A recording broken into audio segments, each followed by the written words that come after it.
Buenas. Siguiendo con lo que hice anteriormente con mi intervención sobre Sócrates, quiero hoy hablar de un asunto de importancia que es la recuperación de la preocupación moral. En la crisis general de las sociedades en el mundo hoy, debido a los preparativos de guerra y a la guerra que se anuncia, necesitamos recuperar el sentido moral. Y una manera muy importante es recuperar la preocupación moral. La preocupación moral no es tanto la instauración de un sistema moral de vida, sino la preocupación por instaurarlo. Es decir, cómo podemos partir de una sociedad como la actual, que es totalmente amoral e inmoral, y así ha sido construida. Recordar las teorías de Mandeville sobre que los vicios privados hacen la virtud pública, es decir, cómo era necesario, lo que te decía Bernard de Mandeville en su libro del siglo XVIII, es que para el desarrollo de un sistema totalitario, total, opresivo como el actual, es necesario que existan los vicios privados, porque de los vicios privados sale la virtud pública, es decir, de la codicia surgen impuestos potentes y eso hace bueno al Estado. Es decir, lo que nos está diciendo el señor Mandeville, que es un libro muy leído en los últimos 250 años, es que necesitamos la inmoralidad para construir una sociedad buena, para construir la sociedad del capitalismo, de las estructuras estatales disparatadas. Ahora mismo encontramos que el régimen actual se basa en la promoción de vicios y maldades, vicios fundamentales, maldades e inmoralidades. Entonces, si queremos destruir el sistema actual, que es de lo que en mi caso se trata, puesto que yo no me dedico a lo que hago por, no sé, amor a no se sabe qué, sino por voluntad de destruir la sociedad actual y crear una sociedad de la libertad sobre la actual sociedad, pues observo que el mal moral actual es un mal promovido institucionalmente, y ya Mandeville lo dijo, que son... ¿Cuáles son los males que promueve el capitalismo? Pues el ansia de poder sobre los demás. Este es el primer mal, la primera maldad, la voluntad de poder, la voluntad nietzscheana de poder, el afán de coger al otro y dominarlo y manejarlo. Ese es el primer mal. En segundo, la codicia, el gusto ciego, loco y demente por el dinero, por la riqueza, por los bienes. En tercer lugar es el hedonismo, ¿no? La idea de que la vida humana se resuelve en prácticas placenteras.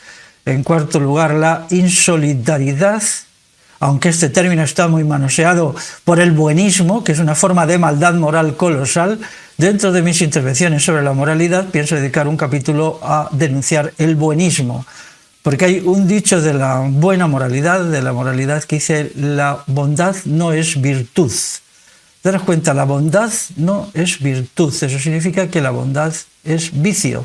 La bondad es vicio y la gente bondadosa lo que está haciendo es daño y mal. Y la virtud es una cualidad completamente diferente. La virtud es la lucha por el bien, pero la lucha por el bien contra quienes ocasionan el mal. Por eso la virtud es una fuerza combatiente y la bondad es una fuerza institucional a favor de la inmoralidad constituida.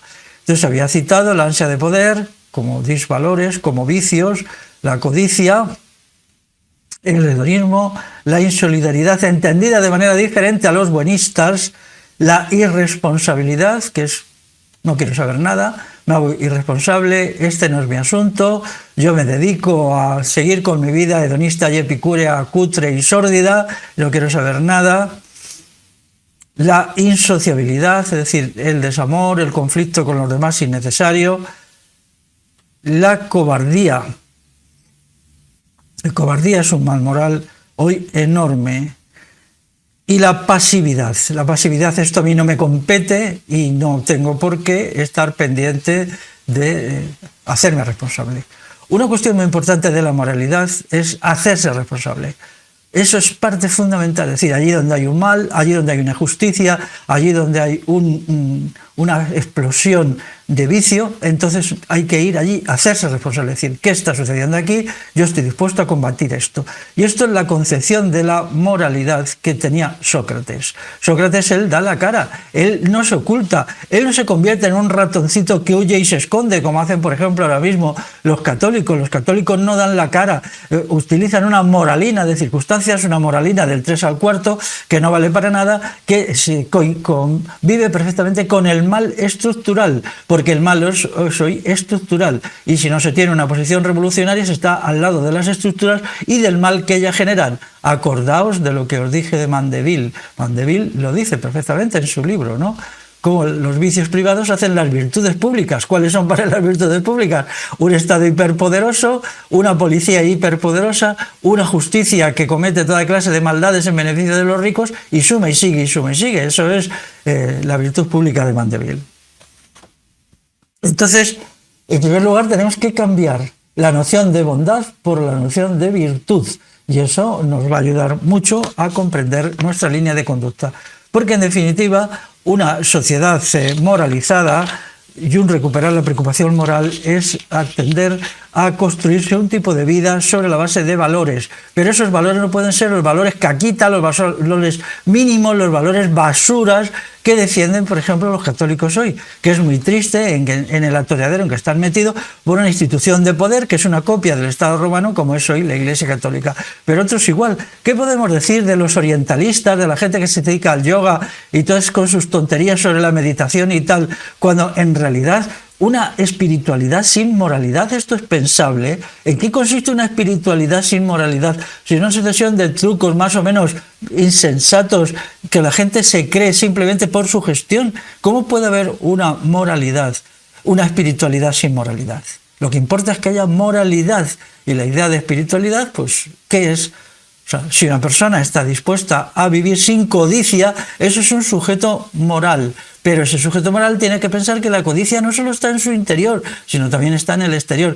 Si él quiere vivir con afecto y amor hacia los demás, respetándolos, tiene que pensar que debe destruir la voluntad de poder dentro del mismo, pero también fuera, y por lo tanto el Estado, que es la voluntad de poder materializada. Y eso es lo que hace a la moralidad grande y fuerte y potente, y no las insignificancias degradatorias, cursos y ñoñas en que los católicos y los budistas del yoga y todos estos han metido en la moralidad, que ahora mismo, claro, si esas ñoñeces es moralidad, entiendo que la gente quiera ser inmoral, lógicamente. Si eso no vale para nada, eso son estupideces. Bueno, entonces quería señalaros este libro, aquí hay algunas cuestiones sobre moralidad. El título se titula Ética y Revolución Integral, reflexiones para una sociedad convivencial. Este libro considera que lo convivencial es el centro de la moralidad. Quizá esto sea exagerado, hay muchos otros elementos, por ejemplo, la valentía, el civismo, la disposición a combatir el mal, la opresión y la injusticia, sea como sea, al precio que sea y al coste personal que sea, que eso es la verdadera ética, la ética de Sócrates, y no las cositas que se han inventado ahora para quedar bien, para creerse sujetos morales, cuando se vive en una plena inmoralidad de un ego epicúreo. Entonces esta gente, tanto la Iglesia Católica hoy, con su moral de pacotilla, como los orientalismos, con su espiritualidad sin moralidad, lo que son vividores exactamente, epicúreos del 3 al 4. Bueno, dentro de aquí yo quería señalar dos textos que son dos de ellos, porque es necesario estudiar, y entonces los libros diría, o mejor dicho, señalaría 3 textos. Aquí hay 5 textos, lo hicimos entre 5 personas, y entonces señalaría los siguientes textos que vienen en este libro, que sería el prólogo de Leno Saña. Leno Saña para mí es el único hoy escritor de filosofía moral que merece la pena ser leído en lengua castellana. Todo lo demás son o profesores que se dedican a especular y a decir cosas absurdas, o moralistas clericales de pacotilla, o bobitos de la espiritualidad oriental. Entonces, Heleno Saña no. Heleno Saña entiende que la moral es un compromiso por la transformación del individuo en contra de las estructuras de poder y que eso te lleva directamente a chocar con las estructuras del poder a como dé lugar, es decir, pase lo que pase y sea lo que sea. Y eso es la moralidad. Tenemos que crear una moralidad combativa, una moralidad de la energía, porque la palabra virtud proviene de la partícula vir, no me canso de decirlo, que significa energía, vitalidad. Vir es energía, es vitalidad. Entonces, esa moral de la vitalidad es la que necesitamos en los tiempos que vienen, en tiempos en que todo se va viniendo abajo, se está viniendo abajo con la guerra mundial, con la decadencia del capitalismo, con la destrucción de las estructuras convivenciales básicas como es la familia y con todas las maldades y atrocidades que ha ido creando el sistema actual. Entonces, en estas condiciones necesitamos una moral primero para sobrevivir al caos en que ya nos estamos adentrando y en segundo lugar para intervenir creadoramente como sujetos cívicos que somos y como personas que queremos cultivar dentro de nosotros mismos la virtud cívica, intervenir para crear una nueva sociedad sobre las ruinas, las autorruinas del sistema actual, porque es el sistema que se está autodestruyendo. Entonces decía que aquí os recomiendo los tres primeros textos, que son prólogo, Heleno Saña, en segundo lugar, El yo y la ética, Manifiesto de la juventud, que es de mi autoría, y en tercer lugar, de Jesús Franco Sánchez, La elección del bien como principio de conducta. Esto es muy bonito, la elección del bien como principio de conducta. Daros cuenta, ¿no? Pero claro, la elección del bien incluye primero entender qué es el bien. Eso no se hace solo con las virtudes morales, sino que hay que avanzar hacia las virtudes intelectuales. Así pues, no me quiero alargar más, pero sí señalar que tenemos que crear una sociedad donde se recupere la preocupación por la moral. No podemos seguir viviendo en la inmoralidad y en la amoralidad. Y esto tenemos que convertirlo en algo que sea vivo en la sociedad. Es decir, aquella gente que vienen en plan de justicieros sociales, salvadores sociales y no sé cuántas cosas más, y fundan o crean partidos políticos ridículos, y entonces hay que decirles, pero bueno, vamos a ver, ¿y vuestro programa moral cuál es? Tenemos que exigir a todo el mundo, a las personas, a los grupos, ¿cuál es vuestro programa moral? ¿No tenéis programa moral? Entonces nos interesan los problemas morales, porque sin una recuperación de la moralidad no es posible una transformación radical ni de la sociedad ni del individuo, y al mismo tiempo porque es la moralidad la que nos otorga los criterios y las normas de conducta, es decir, responde a la pregunta ¿cómo tenemos que vivir? ¿Qué es el bien y cómo tengo que elegirlo y cómo tengo que vivirlo? En un momento en que el bien está perseguido y el mal promovido, porque ahora mismo la inmoralidad está promovida desde las instituciones. Es allí donde se crean los mecanismos de premio al mal y de persecución del bien. Esto no es nuevo, ya Tácito, en el siglo I de nuestra era, habló de la moral perseguida y decía, la moral está perseguida hoy en la sociedad romana porque los emperadores con su poder son los mayores malvados. Entonces ellos están imponiendo el mal y la inmoralidad. Y cuando entonces ellos se encuentran con alguien que sea una persona recta y virtuosa, lo primero que hacen es perseguirla, agredirla, incluso asesinarla. Y entonces él tuvo que mantenerse ahí toda su vida en la semiclandestinidad, porque consideró que los dos grandes problemas de la época suya eran, por un lado, el dominio de la dictadura sobre la libertad, que era un hecho político, y otro del mal sobre el bien, que es un hecho moral. Tenemos que combatir las espiritualidades de pacotilla, las tonterías de consumo, todo esto de yo hago la postura del loto y entonces ya con esto pues ya me he cubierto de todo, porque eso no es nada más que una forma de inmoralidad, personas radicalmente inmorales, y si no lo son, que nos digan cuál es su programa moral. Yo cuando leo a esta gente, ¿cuál es vuestro programa moral? Decírnoslo, no nos digáis solamente cómo se respira y no sé cuáles, unos cuantos truquitos más, sino hablarnos un poquito, ¿no? Y entonces tenemos que ver también para la crisis que viene, la crisis social, la crisis fundamental que viene, cuáles son los valores que nos convienen. Aquí está la moral siempre es un asunto privado, uno debe de fabricarse su propio problema moral, su propio programa moral, su propio sistema moral, y luego también cuáles son los disvalores que queremos rechazar. Entonces este juego entre valores y disvalores tiene que ser fundamental para construir una sociedad moral. La sociedad moral es incompatible con el capitalismo es inmoral, se basa en el mal horrible de la codicia, de la ansia de extraer de los demás todo lo que se pueda, de robarles, de expoliarles, de someterles al tormento con el fin de quedarse con todo. Entonces, ¿cómo puede ser moral alguien que esté a favor del capitalismo? La Iglesia defiende el capitalismo, con lo cual solo demuestra su inmoralidad, Entonces, si la Iglesia es una institución inmoral, igual que las religiones como el budismo y tal, que son instituciones y religiones de Estado, religiones inmorales, pues entonces yo quiero estar en el lado de la moralidad, de los principios, de la ética, de los valores.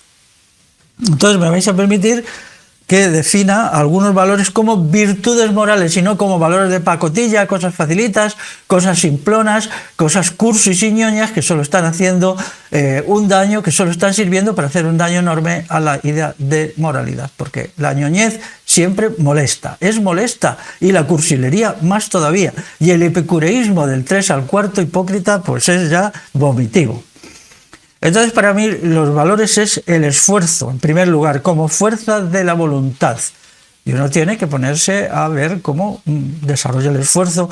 En segundo lugar, la valentía para combatir al mal y a los malvados. Hay que ser intolerante, La noción de tolerancia que defiende los buenistas es una inmoralidad, porque si somos tolerantes con los intolerantes, estamos haciendo que triunfe la intolerancia. Si somos tolerantes con los liberticidas, estamos haciendo que triunfe la tiranía. Si somos tolerantes con los inmorales, estamos haciendo que triunfe la inmoralidad. Por lo tanto, el principio de intolerancia, que es el principio del combate y del esfuerzo, porque el esfuerzo sobre todo combate, entonces ahí es donde está lo mejor de la moralidad. Por lo tanto, tenemos que aplicar una moral de la intolerancia, que es una moral de la libertad. Y esto es una moral de la valentía. En tercer lugar, el compromiso. No podemos ser espectadores, tenemos que ser actuantes, tenemos que comprometernos, tenemos que tomar partido, tenemos que aceptar que nuestro compromiso nos pase factura y signifique pues quizá muchas cosas malas y negativas para uno mismo, que han de vivirse con la voluntad de sufrir y de padecer por el bien moral, que es lo único que nos hace sujetos morales. Si alguien no es perseguido y no es dañado por sus criterios morales, es que no está en la buena moralidad. Está viviendo una moralidad de pacotilla, una moralidad de nada. En cuarto lugar, dentro del valor está la sociabilidad. Tenemos que ser sociales, virtuosos, correctos, pero con quien correspondan, según el principio de reciprocidad, porque hay mucho golfo y mucho sinvergüenza suelto por ahí que se aprovecha de la sociabilidad de la buena gente para engañarla, para ningunearla, para manipularla. Es decir, la sociabilidad es un criterio general, no se trata de que yo solamente sea sociable, sino que los demás también tienen que ser sociables conmigo, porque tenemos que crear una sociedad de la sociabilidad y del buen ambiente, en donde las relaciones entre las personas sean fluidas, sean correctas, y quien no cumple estos criterios debe ser denunciado y debemos ser intolerantes con ellos, que hay mucha gente así hoy. Luego está también el principio de la fortaleza, que ya lo he dicho antes, convirtiendo la moral en virtud. Luego está la generosidad, tenemos que apartarnos por completo del culto por el dinero, del culto por los bienes materiales. Son los bienes inmateriales, los bienes morales, los que sobre todo nos realizan como seres humanos, no los bienes materiales. Los bienes materiales solo nos dañan, más allá de un límite, los bienes materiales son un mal. Solo el marxismo y otras corrientes que son de una inmoralidad total nos dijeron que la abundancia de bienes era el fundamento de la emancipación humana. Esto es una monstruosidad y esto es una estupidez, y así ha acabado el marxismo y todos sus continuadores convertidos en basura pura, en detritus de la humanidad. Luego está la responsabilidad, es decir, hacernos responsables, decir, sí, yo soy responsable de esto, yo he hecho esto, yo voy a hacer esto, y hacernos responsables, pase lo que pase. Luego está la actividad. La actividad significa hay que ser activos, hay que que moverse, hay que trabajar, hay que actuar, y no la pasividad. Se nos educa para ser espectadores pasivos. no comprometidos, que observan, que miran todo. La educación es eso. La gente se la tiene hasta los 25 años en la universidad, sentada en una silla, escuchando. Tiene que levantarse, tiene que ponerse en pie, tiene que pasar a la acción, sin ponerse en pie, sin asumir responsabilidades, sin aceptar riesgos, sin aceptarlos conscientemente, porque sin riesgos no hay vida humana. La vida humana tiene que ser arriesgada, y si no hay riesgo no hay vida humana. Y luego hay que ser austeros. Esto es importante. La austeridad ya pues es que no va a ser simplemente un valor moral, sino va a ser una cuestión, porque el sistema capitalista cada vez es más senil, cada vez produce menos, cada vez está más bloqueado, y ahora la economía de guerra pues nos va a llevar a una situación de escasez generalizada, como en todas las economías de guerra. ¿Cómo interiorizar todo esto? Porque la moral no solamente consiste en elegir aquellos valores o aquellas virtudes morales que yo quiero hacerlas parte de mi existencia, sino también cómo hacerlo, porque los valores tienen que convertirse en actos, es decir, tiene que ser un hábito, y no solamente en actos casuales, sino en actos habituales. Es decir, hay una línea de conducta que es la conducta moral, no basta con hacer actos aislados. Por lo tanto, elegidos nuestro programa moral, nuestro sistema moral, el segundo paso es cómo convertirlo esto en unas prácticas habituales, y entonces estas prácticas habituales son las que nos tienen que convertir en sujetos morales. Aquí en la parte mía del libro lo explico, es un capítulo pequeñito, el yo y la ética. Entonces se plantea a partir de experiencias del pasado, que son las que siempre se han utilizado. Yo me limito a recoger algunos autores del siglo XVIII y siglo XIX que explican cómo se interiorizan las virtudes personales, es decir, de qué manera se introducen dentro de uno mismo, y cómo uno va ajustando la propia conducta en lo que es un proceso de muy larga duración, ese ajuste a los valores morales que uno ha elegido. Entonces, en primer lugar, uno es libre para elegir los valores morales. ¿Cuáles son?